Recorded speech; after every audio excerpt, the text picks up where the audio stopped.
Ola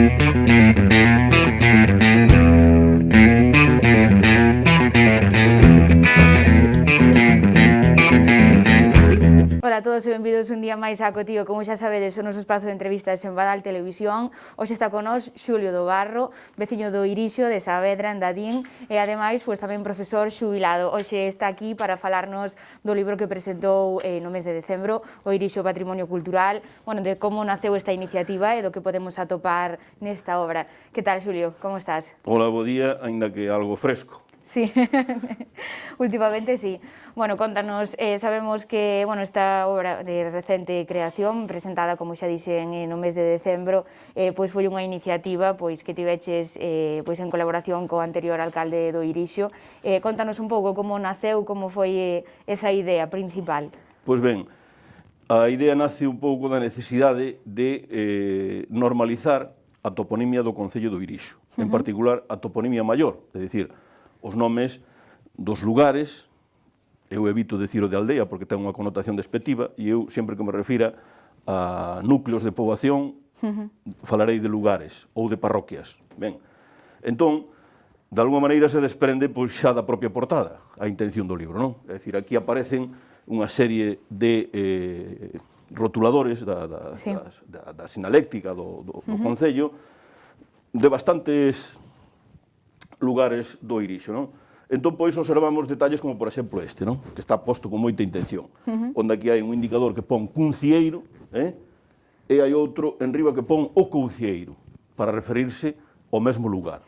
Entón, do que se trata é de chegar a un acordo para ver cal das dúas é a máis correcta, que eu incluso diría que hai unha terceira, que é a máis popular, que é o concieiro. Ben, entón, esa é a primeira idea, que, como ti acabas de decir, pois parte dunha iniciativa que eu lle propuxera ao alcalde, e o alcalde mostrou interese en que eso había que intentar susanar ou superar todos aqueles erros que se viñan acumulando históricamente, como así se demostra polos documentos que hai conservados, e intentar dar unha solución, por exemplo, a unha das situacións máis, creo eu, irregulares, que é referirse ao Irixo soamente para onde se atopa a Casa do Concello.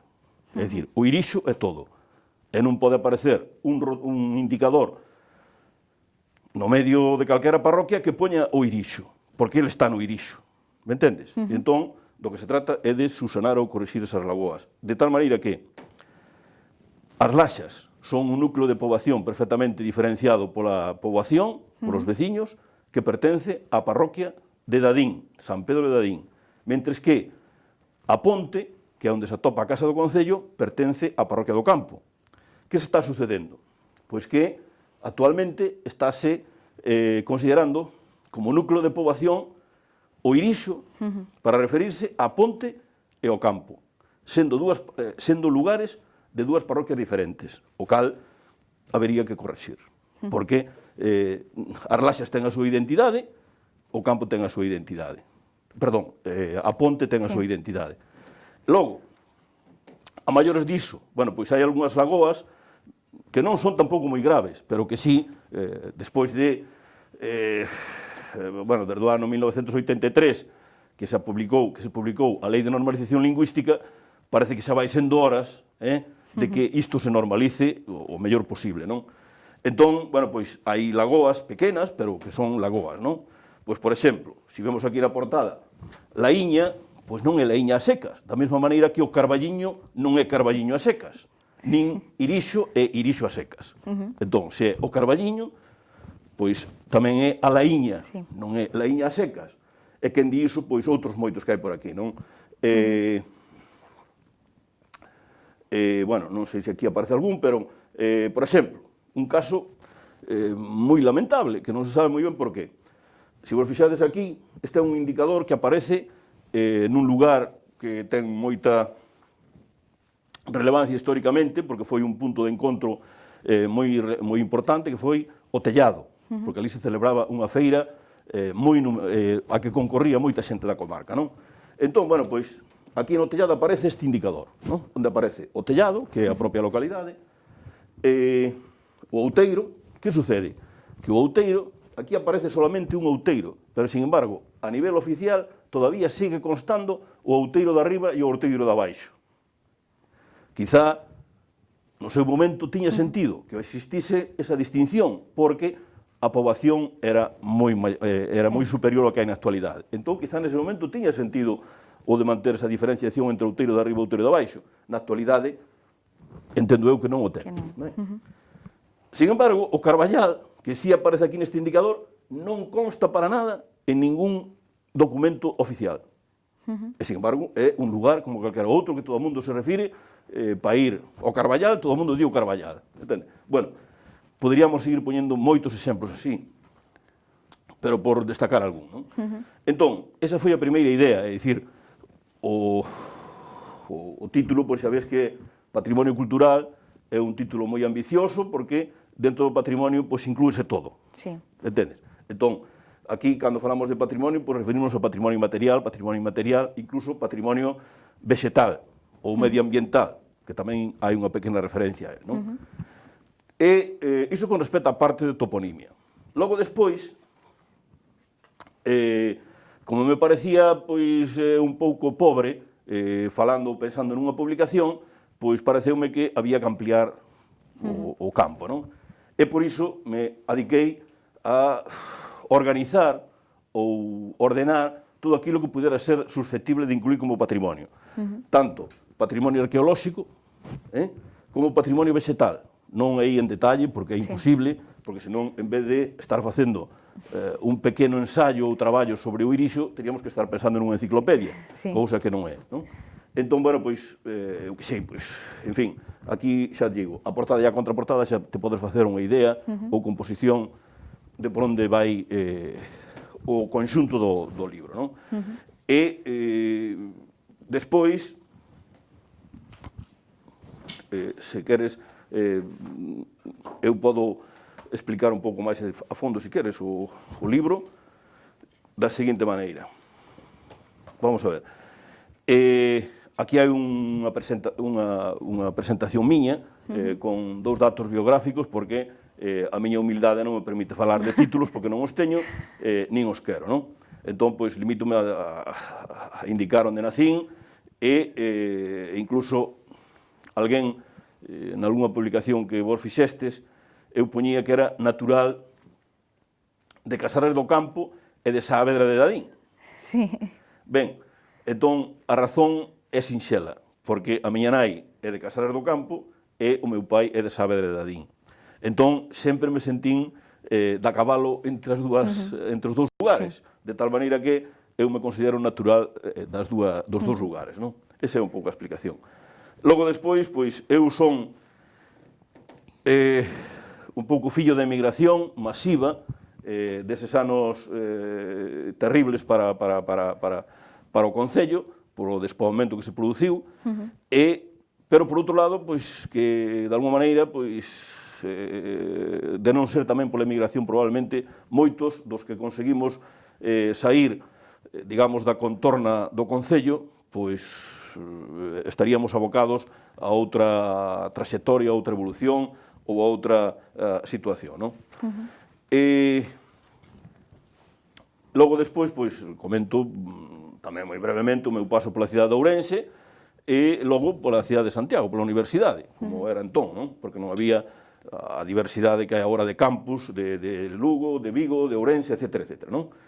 E remato, pois, a miña traxectoria profesional que iniciara na cidade de Santiago, remato en Vigo, nun dos institutos da cidade.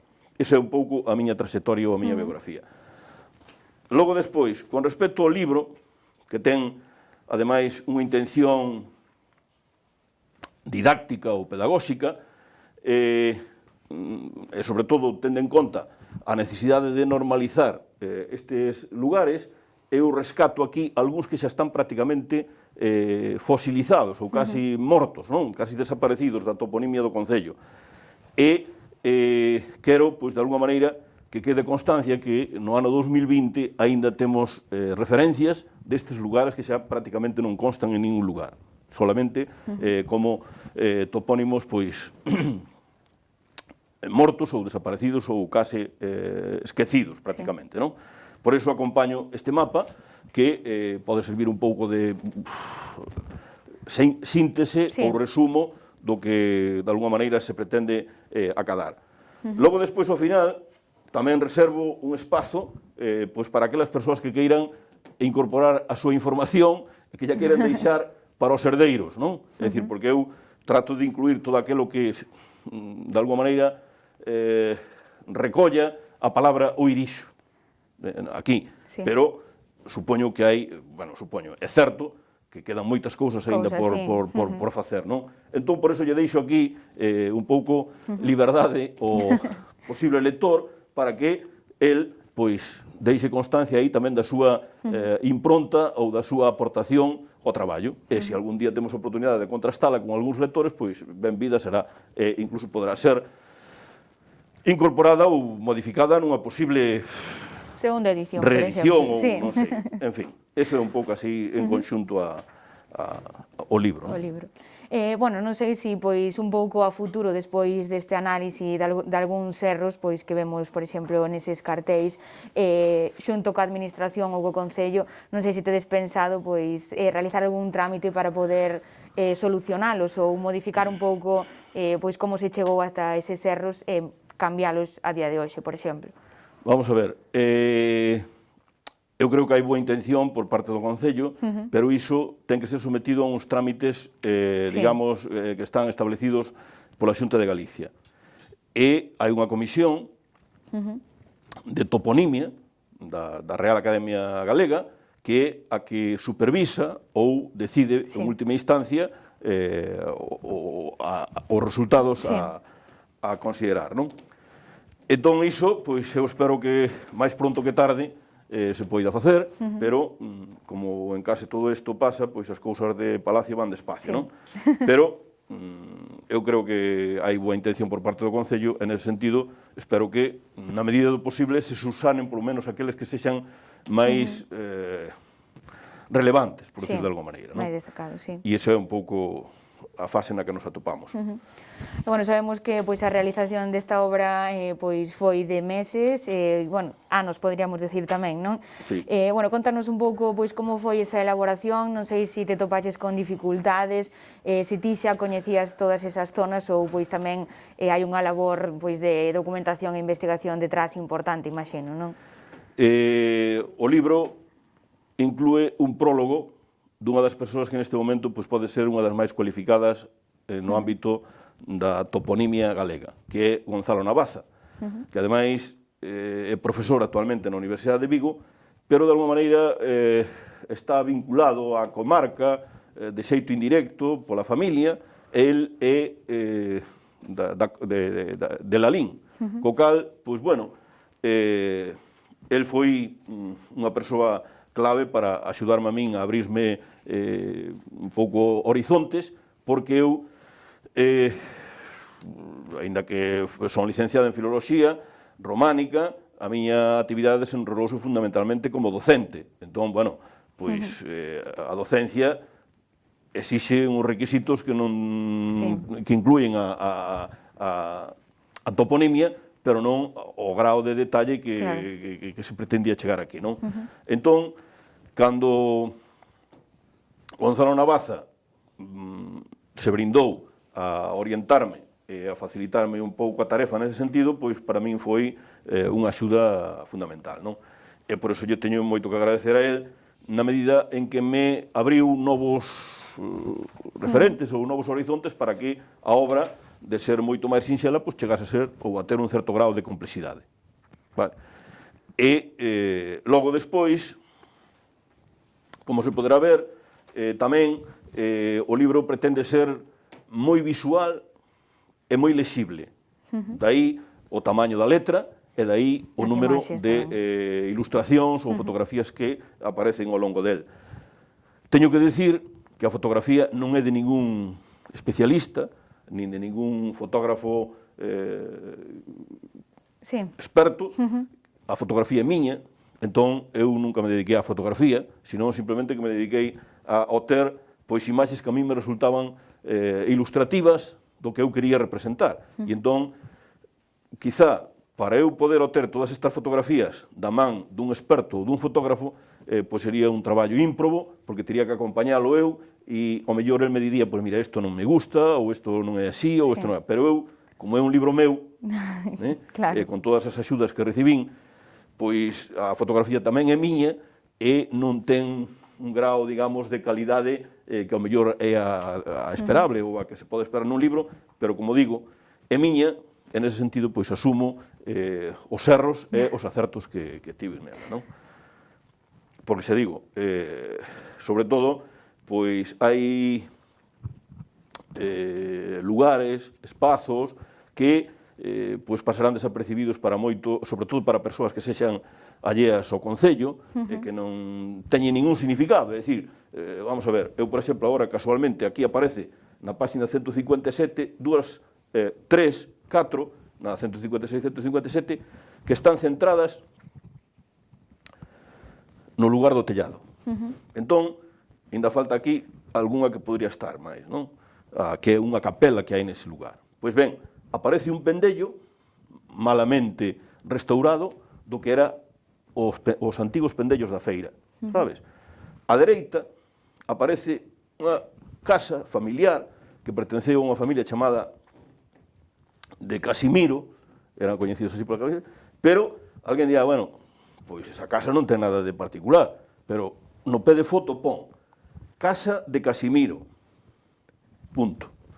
Na parte lateral colgaba o seu lenzo o fotógrafo O Potiños. Entón, pois sí ten unha certa relevancia, non? É dicir, pois hoxe ves a casa e seguramente que ninguén dirá, bueno, pois mira, esta casa é unha casa máis e punto. Logo a outra, bueno, pois xa aquí volve outra a desaparecer o pendello aquel, que se perderon pois prácticamente todos os que había, porque eu ainda recordo cando iban os feirantes, digamos, non? As panadeiras de Cea, ou os cacharreiros que viñan alá das terras de Macede, por alá. E logo despois aparece tamén outra imaxe, pois, por exemplo, da antiga escola, non? Que foi clausurada, pois, hai aproximadamente 30, 40 anos, non? E na contorna desta escola, pois, era onde estaba a Feira do Gando, por exemplo, non? Entón, bueno, pois, se non se sabe que aquí había unha feira de gando e que todas as casas tiñan no seu baixo unha taberna, pois hoxe iso pasa desapercibido, entendes? E entón por iso asumo o que é a calidade do texto e a calidade da fotografía. Bueno, ti comentábanos hai un pouco que pois esta obra tiña tamén pois unha función didáctica. Non sei se pois ademais de estar a disposición de calquera que este interesado e que queira ler sobre este patrimonio, tes intención de pois que pase a formar parte de arquivos, por exemplo, de centros educativos ou de universidades en todo caso, por exemplo, non? Vamos a ver, onte xustamente pola mañá entreguei, porque cando se publica algo, sexa libro ou prensa, etc., hai que entregar por lei unha serie de exemplares no que se chama o depósito legal, non? Ben, pois onte pola mañá xustamente entreguei os 4 exemplares que exixe a normativa actualmente. Eses 4 exemplares, por lei, están destinados 2 á Biblioteca Nacional, a Madrid, 1 á Biblioteca da Xunta, que está actualmente no Gallás, en Santiago, e un 4º exemplar que vai destinado á Biblioteca Pública en Vigo. Ben, logo despois, é dicir, eso é o conduto reglamentario, é dicir, os mínimos que hai que cubrir. Logo despois se depende un pouco da iniciativa de cada biblioteca o de telo ou non. Evidentemente, a biblioteca do Colexio Público do Irixo vai ter sexa ou ben por doazón do propio Concello ou ben sexa por doazón miña, non?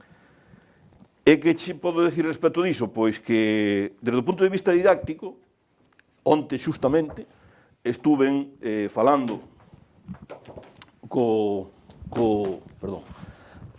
director do Colexio Público do Irixo para levar a cabo unha actividade que vai consistir precisamente en resolver cos rapaces, dependendo da súa idade, eu lle vou a xuntar o mapa que vai no libro, a contraportada para que eles se dean conta, bueno, pois de cal é a intención do libro, e logo no interior vai un cuestionario cunhas preguntas mínimas para facer unha especie de recoñecemento do terreno, non? É dicir, de 4 puntos básicos, pois que, por exemplo, eu que sei, para falar da toponimia do concello, que isto que sirva un pouco como pretexto, é dicir, de onde és, como te chamas, de que familia és, cales son para ti os puntos xeográficos que podes destacar, que podes, por exemplo, destacar a nivel de construción civil, arqueolóxica, arquitectónica, etc. E entón, digamos que a finalidade didáctica está clara. E, ademais, hai unha acollida extraordinaria por parte do director e supoño que tamén por parte do claustro de profesores, non? Entón, nese sentido, pois sí que creo que se vai a levar a cabo, non? Vale. E, bueno, non sei se, pois, supoño que na elaboración dun libro pois destas características pois tamén haberá anécdotas. Imagino que, pois, a pesares de nacer no Irixo, seguro que te topaches con cousas que non coñecías ou con, non sei, povos que agora, por exemplo, xa non estaban ou ti recordas que sí que tivesen pois máis pobazón ou cousas así, non? Pois sí. Lamentablemente, eu, na miña xuventude, fundamentalmente, percorrín moitos dos lugares do Concello de Irixo, evidentemente non todos, pero unha boa parte deles, porque había un intercambio entre as familias, fundamentalmente, non? Cando eran as festas, pois, se o teu pai era dunha parroquia, a tua nai era doutra, e despois, a parte, a familia tiña pois ramificacións en diferentes... Eu creo que dixen en algún lugar, non sei se foi nunha colaboración que fixen para Badal Novas tamén, de que eu prácticamente estiven á mesa na casa de algunha familia das 12 parroquias do Concello de Irixo, prácticamente de todas. Que sucede? Por outros motivos, por exemplo, de tipo relacionados coa actividade agraria e gandeira, hai unha que era motivo de moitos intercambios, que era o de levar as vacas ao boi. Levar as vacas ao boi. Entón, que pasaba? Que bois, en todo o Concello de Irixo, podía haber 5, 6, 7. Entón, se temos 5, 6, 7 de familias que teñen ese boi para o posto, para aparear coas vacas ou cubrir as vacas, pois, necesariamente, se estamos falando de 120 algo de lugares, e solamente 5 ou 10 lugares con boi, evidentemente, había que moverse. Pois ben, eu fun, desde puntos tan distantes, vivindo prácticamente no centro do concello, fun a puntos tan distantes coas vacas ao boi, como, por exemplo, algún lugar que neste momento está desaparecido, arruinado, pechado. Supoño que alguén, no ámbito local, pois saberá o mellor onde se atopa na parroquia de Loureiro dous lugares que neste momento están pechados, que son os Amieiros e Ramil, que quedan preto do que é actualmente un dos parques eólicos do Irixo. Indo daqui ao Irixo, indo do Carbeño ao Irixo, hai un desvío á altura de Madernás, que vai a ese parque eólico. Bueno, pois, hacia ese parque eólico, preto deses parques eólicos, atópanse dúas das aldeas que están desaparecidas, os Amieiros e Ramil. Iso falando da parroquia máis próxima ao Carballiño, porque se nos separamos, digamos, na outro sentido, na outra parroquia de San Cosme, pois tamén, ali, atópase tamén xa algún lugar pechado. Hai algunha foto por aí no libro, por exemplo, a Fraga, que son nomes, ademais, cunha información extraordinaria do que foron e do que son, pois está pechado actualmente. Sorprendeume, pois, por exemplo, o que ti me preguntabas, de que a pechadura era real. É dicir, cheguei á entrada do lugar e topeime con que había unha cerradura, unha cancela. Bueno, pois avancei uns cantos pasos e todo o que me topei foron ruínas, como se ve nalgunha fotografía do libro, máis unhas cabras e unhas ovellas soltas e unha parella de vacas, un boi e unha vaca creo que era, non? Pois sós, é dicir, a cancela pechada da aldea, do lugar, e por ali que pastaban uns cuantos animais, non? E así, pois, son algunhas das sorpresas que se topa actualmente que son realmente terribles, porque, por exemplo, a nivel arquitectónico, hai algunhas pezas de construción, sobre todo religiosa, as reitorais, que están, pois eu creo que neste momento, case, podía decir que un 95% están en ruínas. Eran grandes casas, é dicir, non estamos falando de palleiras, nin estamos falando de pendellos, estamos falando de grandes construcións que neste momento, pois, desgraciadamente, están en ruínas. E dá un aspecto, pois, terrible, non? É dicir, de decadencia total, despoboamento e, se fala de España baleirada e Galicia baleirada, pois o Irixo é un exemplo paradigmático deste baleirado, porque hai poucos días a Unión Europea aprobou un programa para, de alguma maneira, dinamizar estes lugares. E xustamente o Irixo parece ser que se vai a poder acoller a iso porque está por embaixo do 12%, creo que é, do número de habitantes por kilómetro cuadrado que lle conceden este tipo de axudas a aqueles lugares que tradicionalmente se consideran case inhóspitos. É dicir, que estamos pensando casi no Ártico. Bueno, pois o Irixo vai estar a ese nivel.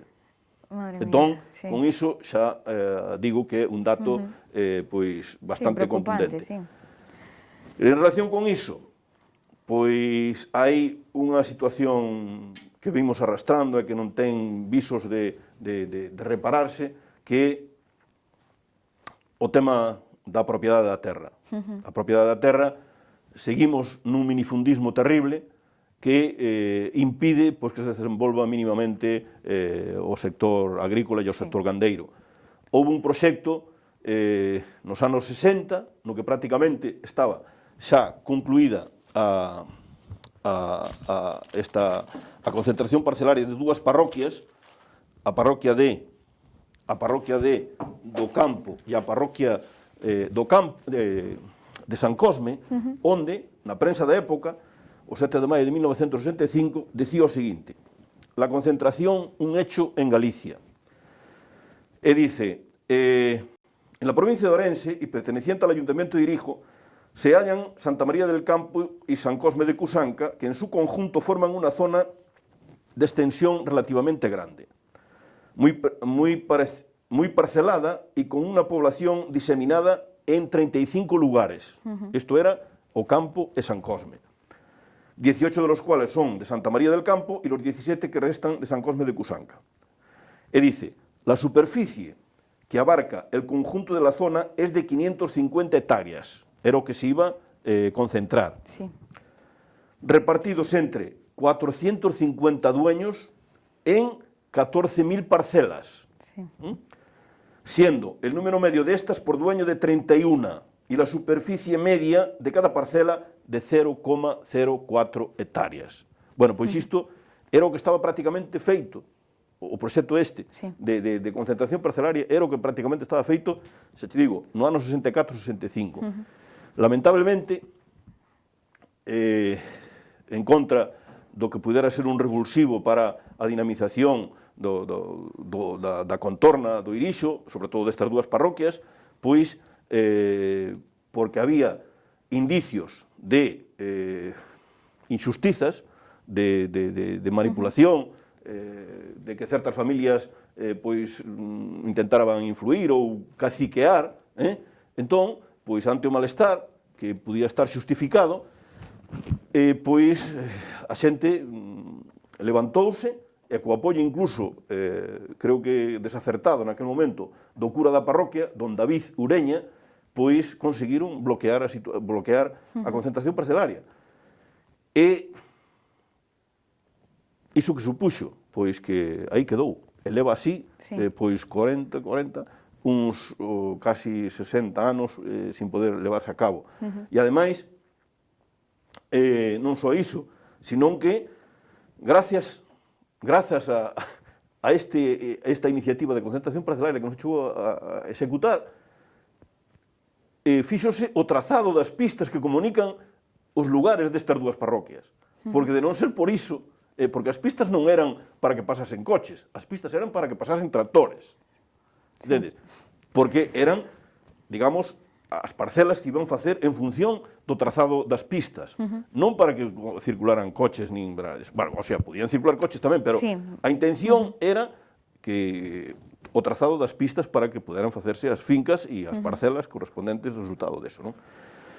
Pois, eso quedou así, e aí está. E agora, que se está a falar pois dunha marca o Irixo, como sabemos polos medios de comunicación, e por eso, pois o Gallá teña moita... O Gallá acade moitos éxitos, pero eu creo que quizá habría que ter tamén presente a cuestión das infraestructuras, é dicir, chámase concentración parcelaria, chámase comunicacións, etcétera, etcétera, etcétera, porque eu creo que o problema de base está aí.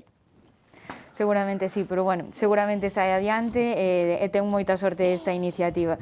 Moitas grazas por estar con nós, Xulio, e, bueno, a nosa noraboa por este traballo, esta documentación.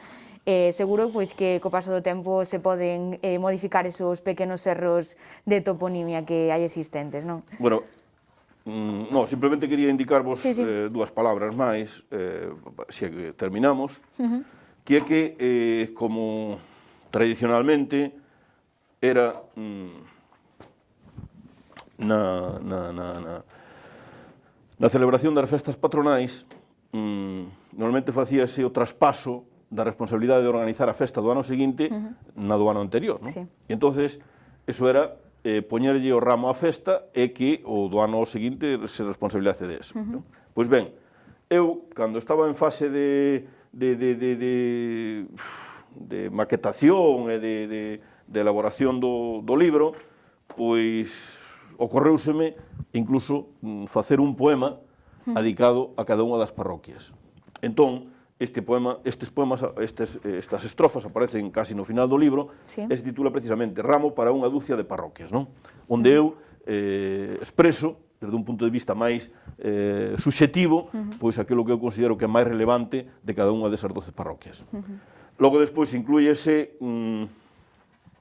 unha bibliografía bastante extensa para aquelas persoas que queiran adentrarse un pouco máis na investigación, e tamén un índice toponímico pois dos diferentes lugares, non?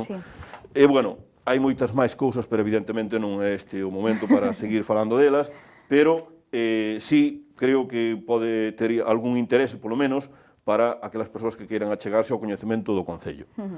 En sentido moi amplo, é dicir, tanto desde o punto de vista, como digo, do patrimonio arquitectónico, arqueolóxico, como desde o punto de vista tamén de outro tipo de patrimonio, como pode ser pois o das persoas, non? É dicir, vese o descalabro que hai desde o punto de vista demográfico e con estatísticas, e logo despois hai unha parte moi importante que é o que son a reproducción de documentos que datan, o sea, a parte de toponimia, intentouse chegar ata aqueles documentos que acrediten a existencia deses nomes deses lugares o máis lonxe posible.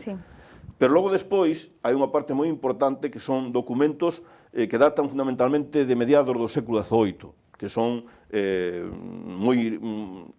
moi clarividentes, digamos, para o tema do coñecemento de cada unha das parroquias, non? Cando a división administrativa era outra diferente da actual, non? É dicir, cando isto, pois o Concello de Irixo estaba repartido entre 3 xurisdicións, que era a xurisdición de Pazos de Arenteiro, da encomenda de Pazos de Arenteiro, a xurisdición de Orcellón e